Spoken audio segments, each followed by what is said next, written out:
Hello friends, बहुत बहुत स्वागत है आपका इंग्लिश एडवांटेज की ऑनलाइन क्लासेस में। फ्रेंड्स, इस वीडियो में हम मोस्ट एक्सपेक्टेड स्पॉटिंग एरर्स पढ़ेंगे, जो कि एसबीआई पीओ प्री और मेंस के लिए बहुत ही इंपॉर्टेंट रहेंगी। इसके अलावा सभी कम्पिटेटिव एग्जाम्स के लिए लाइक इंश्योरेंस एग्जाम्स और क्लैट के लिए ये स्पॉटिंग एरर्स बहुत ही इंपॉर्टेंट रहेंगी। और इसमें मैंने लेटेस्ट पैटर्न के रियल क्वेश्चंस लिए हैं और इसी तरीके के क्वेश्चन आपके एसबीआई पीओ प्री और मेंस में आएंगे। और इसमें मैं आपको कॉन्सेप्ट बताऊंगा कि किस तरीके से आपको स्पॉटिंग एरर को सॉल्व करना है। और इन कॉन्सेप्ट को आप अप्लाई करते हैं तो आराम से 80% तक आप स्कोर कर सकते हैं, मतलब 10 में से 8 स्पॉटिंग एरर आप सही कर सकते हैं। और इतना स्कोर कर दिया और एक दो आपने क्लोज टेस्ट कर दिया तो इसके बेस पर ही आप अपना सेक्शनल कट ऑफ और ओवरऑल कट ऑफ क्लियर कर पाएंगे। तो चलिए देखते हैं। देखिए, ये रियल क्वेश्चंस हैं, एसबीआई पीओ प्री और मेंस में आए हैं ये सारे क्वेश्चंस। तो देखिए, ये फर्स्ट क्वेश्चन है। After 3 days of drama the Congress leader is learn to cancel his 7 day trip to Canada. तो जितने भी लोग नेक्स्ट फोर्थ कमिंग एग्ज़ाम्स की तैयारी कर रहे हैं, लाइक एसबीआई पीओ की, क्लर्क की और आईबीपीएस की, तो मैं आपसे रिक्वेस्ट करूंगा कि ये सारे क्वेश्चंस पहले आप खुद सॉल्व करें और उसके बाद मैं इसको आपको थोड़ा सा एक्सप्लेन कर दूंगा और इसका आंसर भी बता दूंगा आपको, ताकि आपकी अच्छे से अच्छी प्रैक्टिस हो आपके एग्ज़ाम के लिए। तो इस क्वेश्चन को आप आराम से पढ़ें और इसमें एरर निकालें और उसके बाद मैं इसको आपको एक्सप्लेन करूँगा। देखिए, स्पॉटिंग एरर को सॉल्व करने का सबसे सही तरीका होता है कि जैसे इसमें 4 पार्ट होते हैं और एक पार्ट होता है नो एरर का। तो इसमें इंडिविजुअल पार्ट्स को आप पूरे तरीके से एग्जामिन करिए और एनालाइज करिए और उसके बाद उसको एलिमिनेट करते जाइए तो आपके सामने एरर निकल के आ जाएगी। जैसे आफ्टर 3 days ऑफ ड्रामा, ये पार्ट सही है क्योंकि डेज लगा है यहाँ पर। अगर बीच में यहाँ पर हाइफन होता तो ये डे होता, फिर ये कंपाउंड नाउन बन जाती। लेकिन ये 3 days ऑफ ड्रामा ये सही है आपका। और अब आगे देखते हैं। इसमें the Congress leader is learn to cancel his 7 day trip. देखिए, यहाँ पर डे में सिंगुलर सिंगुलर नाउन हमने यूज़ किया है, यहाँ पर डेज नहीं लिखा है क्योंकि ये कंपाउंड नाउन है। और कंपाउंड नाउन में ये वाला जो वर्ड होता है डे, जैसे यहाँ पर लिखा हुआ है, इसको हम सिंगुलर में ही लिखते हैं। तो ये करेक्ट है यहाँ पर, लेकिन फिर एरर क्या है इसमें? देखिए, ये वाला जो पार्ट है और इसमें बोला जा रहा है कि आफ्टर 3 days ऑफ ड्रामा, मतलब 3 दिन तक एक ड्रामा हुआ, डिस्प्यूट हुआ, कॉन्फ्लिक्ट क्रिएट हुए और उसके बाद कांग्रेस लीडर के बारे में ऐसा माना जाता है कि उसने अपनी 7 दिन की जो ट्रिप थी कनाडा के लिए वो कैंसिल कर दी है। उसने ट्रिप को कैंसिल कर दिया है। ठीक है, तो यहाँ पर एक प्रेजेंट परफेक्ट टेंस का सेंस बन रहा है। तो इसलिए the Congress leader is learned, ये पैसिव वॉइस है। The Congress leader is learned, इसका मतलब ये है कि कांग्रेस लीडर के बारे में ऐसा माना जाता है। The Congress leader is learn to to अब देखिए, यहां पर आप बोलेंगे प्रेजेंट परफेक्ट टेंस, आप यहां पर लगाएंगे टू हैव कैंसिल्ड। ठीक है, कांग्रेस लीडर के बारे में ऐसा माना जाता है कि उसने कैंसिल कर दी है। क्या कैंसिल कर दी है? अपनी 7 day ट्रिप कनाडा की। तो यहां पर आप बोलेंगे, ये थोड़ा सा कॉम्प्लिकेटेड सेंटेंस है, और यहां पर आप बोलेंगे टू कैंसिल के बाद आप बोलेंगे टू हैव कैंसिल्ड, क्योंकि प्रेजेंट परफेक्ट टेंस का इसमें एक सेंस निकल रहा है। तो ये टिपिकल बैंकिंग सेंटेंस है और एसबीआई पीओ का ये एक आइडियल सेंटेंस इसको आप मान सकते हैं। और इसी तरीके के सेंटेंस आपके प्री में आएंगे डेफिनेटली, प्री और मेंस में। तो यहाँ पर आपका जो आंसर होगा वो होगा सी। और मुझे उम्मीद है आपको ये समझ में आया होगा। और यदि कोई प्रॉब्लम है समझने में, इसमें कोई डाउट है आपको, तो कमेंट बॉक्स में लिखिए, मैं वहाँ पर और अच्छे तरीके से इसको क्लैरिफाई कर दूंगा आपको। ठीक है, अब देखते हैं हम सेकंड क्वेश्चन। इसको आप पूरा पढ़ें आराम से और एक एक पार्ट को आप इसको सॉल्व करें और एरर आपके सामने निकल के आ जाएगी। और जिस भी पार्ट में एरर आपको दिखाई देती है और आप 100% श्योर हैं कि यही एरर है, तो आपको आगे पढ़ने की उसमें ज़रूरत नहीं है, क्योंकि उसमें आपका टाइम वेस्ट होगा। अब देखिए, फर्स्ट से पढ़ते हैं इसको। तो यहाँ से मैं पढ़ना शुरू करता हूँ इसको। चिल्ड्रन, चिल्ड्रन देखिए प्लूरल है तो इसलिए यहाँ पर लव लगा है। चिल्ड्रन लव स्वीट्स, मतलब यहाँ पर मैं एस नहीं लगा सकता क्योंकि चिल्ड्रन प्लूरल है और प्लूरल नाउन आएगी, इसके बाद प्लूरल वर्ब आएगी। तो ये वाला पार्ट आपका करेक्ट है। ठीक है, अब आगे बढ़िए। But have you ever wondered, क्या आपने कभी आश्चर्य किया है, क्या आपको कभी आश्चर्य हुआ है? तो इसमें भी प्रेजेंट परफेक्ट टेंस के साथ वंडर्ड लगाए तो ये पार्ट भी सही है। ठीक है, ये दो पार्ट आपके सही हो गए। अब आगे बढ़िए। वाई सम चिल्ड्रन डिमांड्स, देखिए यहाँ पर ये गलत है क्योंकि ऊपर हमने चिल्ड्रन के साथ लव लगाया है, तो यहाँ पर भी प्लूरल वर्ब ही आएगी। क्योंकि चिल्ड्रन प्लूरल है तो इसलिए आप यहाँ पर डिमांड नहीं बोल सकते। ये वाला पार्ट आपका गलत है और इसमें आपका जो एरर होगी वो सी होगी। और जब एक बार आपको एरर फाइंड आउट हो जाती है तो उसके बाद आपको आगे पढ़ने की ज़रूरत नहीं है। क्वेश्चन 3 देखते हैं। देखिए ये सेंटेंस है और इसको आप पूरा पढ़ें। The actor who arrived on early 10 minutes. देखिए द एक्टर हु तक सही है, ठीक है, एक्टर के बाद हम हु लगाएंगे, हुम नहीं लगाएंगे या दैट नहीं लगाएंगे, तो ये सही है। अब देखिए यहाँ पर ये गलती है आपकी, अराइव के बाद यहाँ पर हम ऑन नहीं लगाएंगे। अराइव के बाद जब आप किसी पर्टिकुलर प्लेस के लिए यूज़ करते हैं अराइव को तो आप एट लगाते हैं, और कंट्री के लिए आप इन लगाते हैं, लेकिन यहाँ पर टाइम फ्रेज के साथ इसको आप यूज़ कर रहे हैं, अराइव ओनली 10 मिनट्स बिफोर। तो टाइम फ्रेजेस से पहले आप यहाँ पर कोई भी प्रपोजिशन नहीं लगाएंगे, तो इसलिए यही इसमें गलती है। और इसमें जो गलती होगी वो होगी बी, मतलब इसमें आपका जो आंसर होगा वो होगा बी, और इसको आगे पढ़ने की ज़रूरत नहीं है। इसमें दो पास्ट की एक्टिविटीज़ हैं, ठीक है, दो पास्ट की एक्टिविटीज़ हैं। कुछ लोग इसमें सोच सकते हैं कि ये पास्ट परफेक्ट टेंस हो सकता है, लेकिन इस तरीके से भी हम दो पास्ट की एक्टिविटीज़ को यूज़ करते हैं, क्योंकि पास्ट परफेक्ट टेंस का हम नॉर्मली तब यूज़ करते हैं जब कोई काम, एक काम दूसरे काम से पहले ख़त्म हो चुका है। जब हम कंप्लीशन दिखाते हैं तब हम नॉर्मली पास्ट परफेक्ट टेंस का यूज़ करते हैं, लेकिन इस तरीके से भी दो पास्ट एक्टिविटीज़ को यूज़ किया जा सकता है और ये सही है। और इसमें अराइव्ड के बाद आप ऑन नहीं लगाएंगे, एक सटल, एक माइनर सी मिस्टेक है इसमें, और ये टिपिकल मिस्टेक्स हैं बैंकिंग सेक्टर की, बैंकिंग एग्जाम्स की, ठीक है। क्वेश्चन नंबर 4 देखते हैं, और इसको आप आराम से पढ़ें और इसमें बताएं कहाँ पर मिस्टेक है। A B C D E 4 आपके पास ऑप्शन है, ठीक है, और किसी भी सेक्शन में जैसे ही आपको मिस्टेक मिलती है वहीं पर आपको आंसर लगाना है, और आगे पढ़ने की उसमें ज़रूरत आपको नहीं है, एग्जाम में भी और प्रैक्टिस करते समय भी। देखिए इट इज़ लेटली, ये गलत है, क्योंकि लेटली का मतलब होता है रिसेंटली या ऑफ लेट। तो इट इज़ जो फ्रेज है इसके बाद हम नॉर्मली क्या सभी सिचुएशंस में हम एडजेक्टिव ही लगाएंगे। जैसे it is kind of you, तो काइंड एक एडजेक्टिव हुआ। It is nice of you, nice एक एडजेक्टिव हुआ। It is intelligent of you, intelligent एक एडजेक्टिव हुआ। उसी तरीके से it is late to play, ठीक है, तो लेट यहाँ पर एक एडजेक्टिव हो जाएगा और लेटली का प्रयोग नहीं होगा, क्योंकि लेटली एक एडवर्ब है और लेटली का मतलब है रिसेंटली, अभी हाल ही में, या ऑफ लेट। तो इसलिए लेटली का प्रयोग इसमें गलत है और यहाँ पर ये होगा इट इज़ लेट। तो इसमें आपका आंसर होगा ए, और क्वेश्चन नंबर 4 का आपका आंसर हो गया ए, और आगे इसमें पढ़ने की आपको जरूरत नहीं है। क्वेश्चन नंबर 5 देखते हैं। द एक्टर वॉज फोटोग्राफ्ड, सही है, ये यहाँ तक सही है।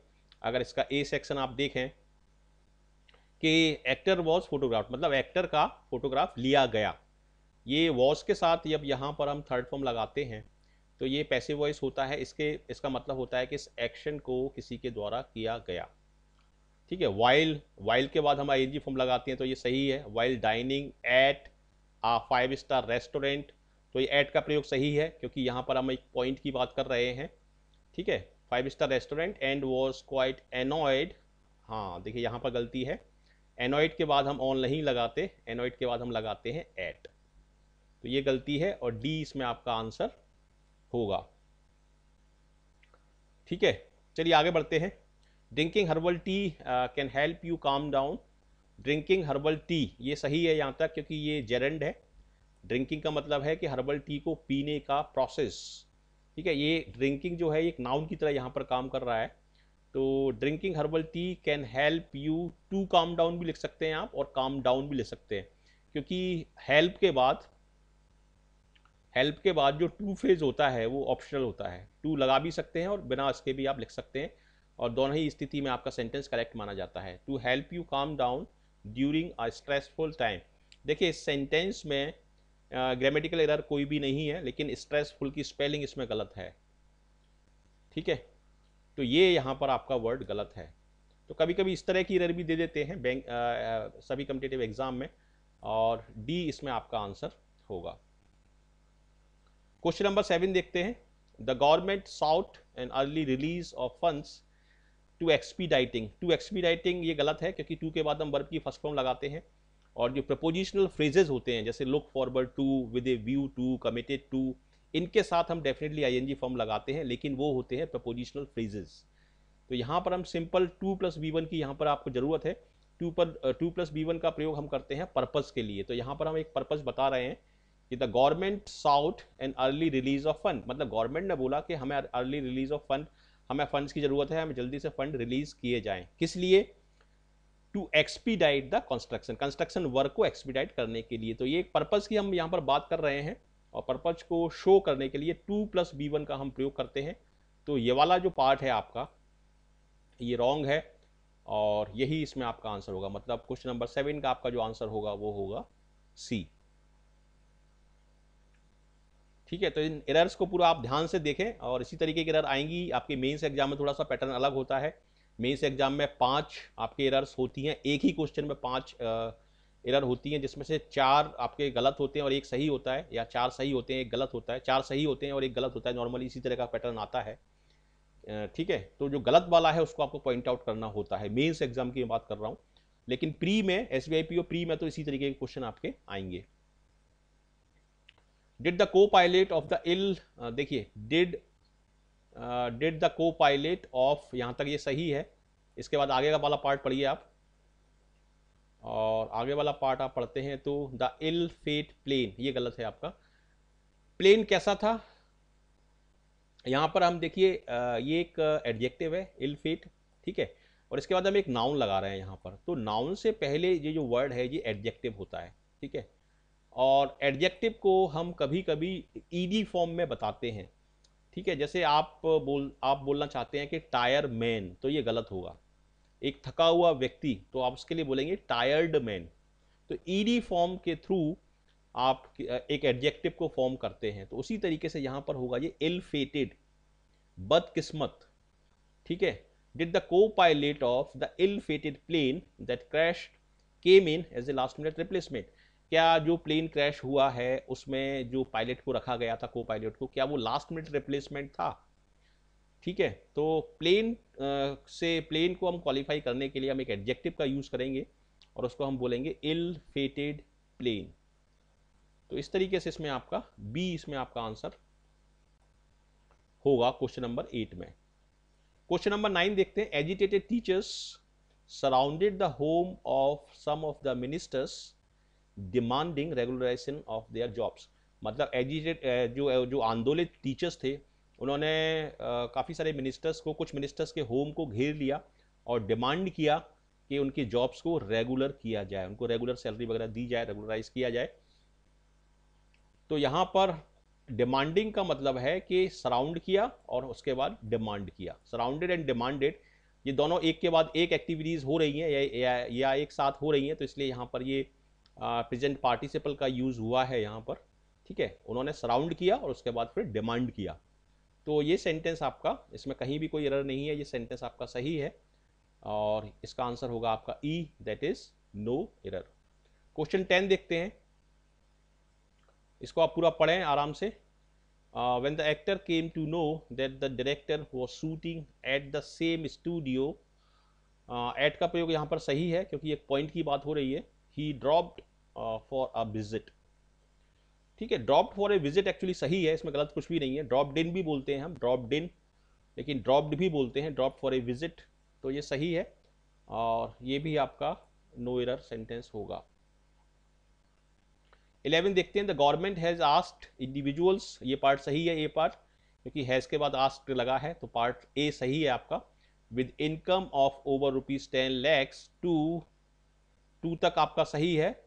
अब आपको टू के बाद क्या चाहिए, टू के बाद आपको वर्ब की फर्स्ट फॉर्म चाहिए, लेकिन टू के बाद लगा क्या है इसमें, टू के बाद लगा है इसमें इलेक्ट्रॉनिक, जो कि वर्ब की फर्स्ट फॉर्म नहीं है। तो इसलिए इसमें आप इलेक्ट्रॉनिक फाइल की जगह आप बोल सकते हैं file, to file electronic tax returns. ठीक है, टू इलेक्ट्रॉनिक फाइल की जगह to file electronic tax return, क्योंकि टू के बाद आपको वर्ब चाहिए वहां पर, तो इसलिए आपका इसमें आंसर जो होगा वो होगा इसमें आपका सी। ठीक है, तो यहाँ पर इसमें आपका यहाँ पर आप इसमें टू के बाद फाइल लगा सकते हैं और सेंटेंस आपका सही हो जाएगा। 12 सेंटेंस देखते हैं। The power tariff had already been increase twice in the last 15 months and the electricity board had also levied additional monthly charges to consumers। काफ़ी अच्छा सेंटेंस है। इसमें एक पार्ट आपका जो शुरू का पार्ट है वो पैसिव वॉइस है और दूसरा जो पार्ट है वो एक्टिव वॉइस है, और एक्टिव वॉइस भी सही है और पैसिव वॉइस भी सही है। लेकिन इस सेंटेंस में मैं आपको एक माइनर मिस्टेक बताता हूँ। देखिए, the power tariff had already been increased, मतलब पावर टैरिफ को बढ़ा दिया गया था 2 बार इन द लास्ट 15 months। और उसके बाद electricity board had also levied additional monthly charges, और उसके बाद इलेक्ट्रिसिटी बोर्ड ने एडिशनल मंथली चार्जेज भी लगा दिए थे, लेकिन चार्जेज हम किसी व्यक्ति के ऊपर लगाते हैं। मंथली चार्जेस, तो यहाँ पर मैं बोलूँगा monthly charges on consumers not to consumers. तो काफ़ी अच्छा सेंटेंस है ये, टिपिकल बैंकिंग सेंटेंस है और बहुत ही सटल माइनर सी एक इसमें मिस्टेक है जिसको पहचानना बहुत ही कठिन है। तो यहाँ पर additional monthly charges on consumers, क्योंकि लेवी का मतलब होता है किसी के ऊपर कोई चीज़ लगाना, इम्पोज करना या लेवी करना। तो उस सेंस में हम यहाँ पर ऑन का प्रयोग करेंगे और 2 इसमें गलत होगा, डी इसका आंसर आपका होगा। क्वेश्चन नंबर 13 देखते हैं। This comes at a time when fund allocation is been doubled, गलत है इसमें। देखिए इसके बाद प्रेजेंट कंटिन्यूस टेंस में हम आईएनजी फॉर्म लगाते हैं। बीन जो होता है वो आता है हैज के साथ, ठीक है, ये बीन इसमें गलत है। This comes at a time when funds allocation is being doubled for major projects, तो ये पार्ट इसमें गलत है और सी इसमें आपका आंसर होगा। इसके बाद इसमें आईएनजी फॉर्म आएगी। 14 सेंटेंस देखते हैं। As the prison will get an official telephone facility soon, the prisoner won't have to make calls in discreet manner. Discrete manner क्या होता है? डिस्क्रीट मैनर का मतलब कि इस तरीके से किसी भी एक्टिविटी को करना कि किसी को पता ना पड़े कि आप क्या कर रहे हैं, उसको हम बोलते हैं discreet manner. Through smuggled mobile phones, तो इसमें ये वाला पार्ट तो सही है।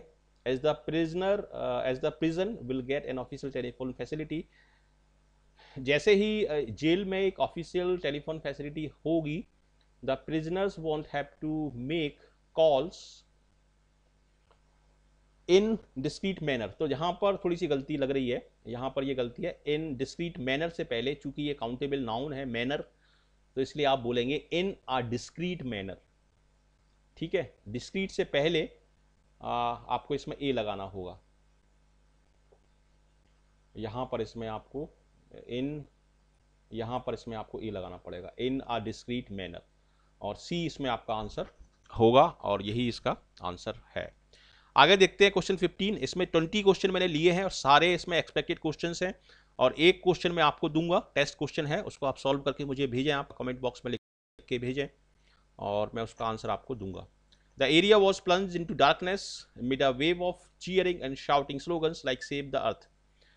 तो ये भी काफ़ी अच्छा सेंटेंस है।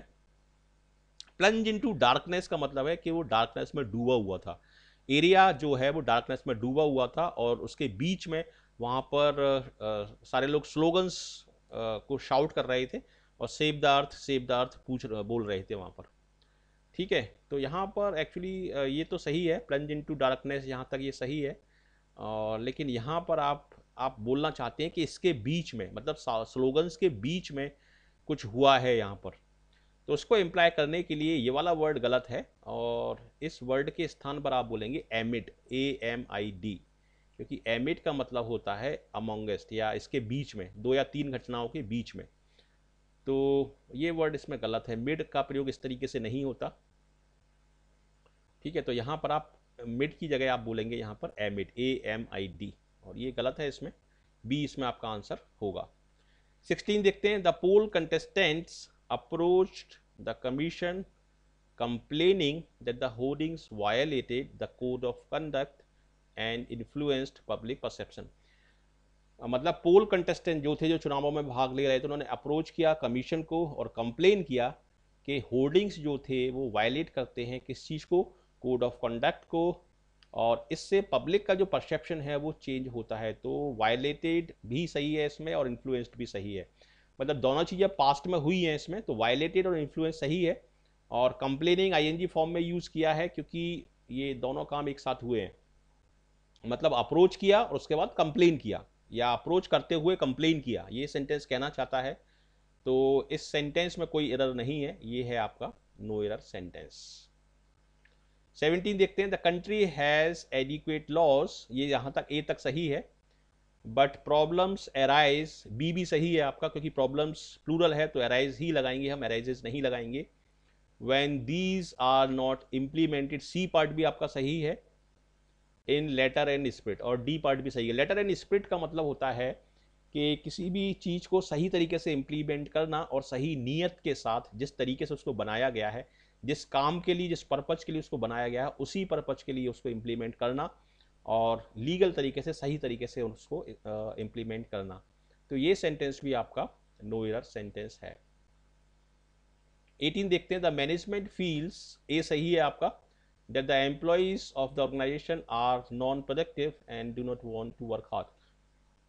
इस सेंटेंस को यदि आप ध्यान से देखें तो काफ़ी ट्रिकी सेंटेंस है ये, और इस सेंटेंस में आप पहचान नहीं पाएंगे कि क्या गलती है। ये काफ़ी अच्छा, मेरे हिसाब से इन 20 सेंटेंस में ये बेस्ट सेंटेंस है। और इसमें गलती क्या है मैं आपको बता देता हूँ। एक्चुअली जो सही वर्ड होता है वो अनप्रोडक्टिव होता है, नॉन प्रोडक्टिव नहीं होता। तो ये वर्ड इसमें गलत है। बाकी ग्रामेटिकली ये सेंटेंस सही है और इसमें आपका आंसर होगा सी। 19 देखते हैं, as far the issue of land encroachment is in blaze is concern. देखिए, जब भी ये वर्ड आता है, कभी भी आप, यदि आप ये वर्ड देखें कंसर्न, तो हमेशा उससे पहले जो फ्रेज यूज होता है वो होता है एज फार एज। जहाँ तक ये इस मामले का सवाल है, ये या जहाँ तक इस इशू का सवाल है, इस तरीके से आप बोलना चाहते हैं, तो इसमें आपका ए पार्ट में गलती है और आगे का पढ़ने की आपको ज़रूरत नहीं है। 20th देखते हैं, the third season of the popular television shows will ends, ये गलत है, इसमें विल के बाद एंड्स नहीं होगा, क्योंकि ये प्रेजेंट सिंपल टेंस नहीं है। प्रेजेंट सिंपल टेंस में हम एस का प्रयोग करते हैं। तो इसमें आपका बी पार्ट में इसमें गलती है, बी इसमें आपका आंसर होगा। ये है आपका टेस्ट क्वेश्चन, और इसको आप पढ़ें, वीडियो को पॉज करके इसको आप पढ़ लें आराम से, और मुझे कमेंट बॉक्स में लिख के इसका आंसर आप भेजें। और ये है मेरे डिटेल्स, इनके थ्रू आप मुझसे कांटेक्ट कर सकते हैं। तो कैसा लगा आपको ये वीडियो? यदि अच्छा लगा, यूजफुल लगा, तो जरूर इसको लाइक करें, शेयर करें अपने ज़्यादा से ज़्यादा फ्रेंड्स के साथ, और कमेंट करके मुझे बताएं और अपना आंसर भेजें। और यदि आप नए हैं इस चैनल पर, फर्स्ट टाइम आए हैं और इसका कंटेंट आपको अच्छा लगता है, तो डेफिनेटली हमारे साथ जुड़िए आप। आपका बहुत बहुत स्वागत है इस चैनल पर। जरूर इस चैनल को सब्सक्राइब करें, और एक रिक्वेस्ट और करूंगा मैं आपसे कि सारे वीडियोस इस चैनल के आप जरूर देखें। इससे डेफिनेटली आपका कॉन्फिडेंस बूस्ट होगा और आपको बहुत ज़्यादा फायदा होगा। So thank you very much for watching this video, and I wish you all the best for your bright future. Thank you.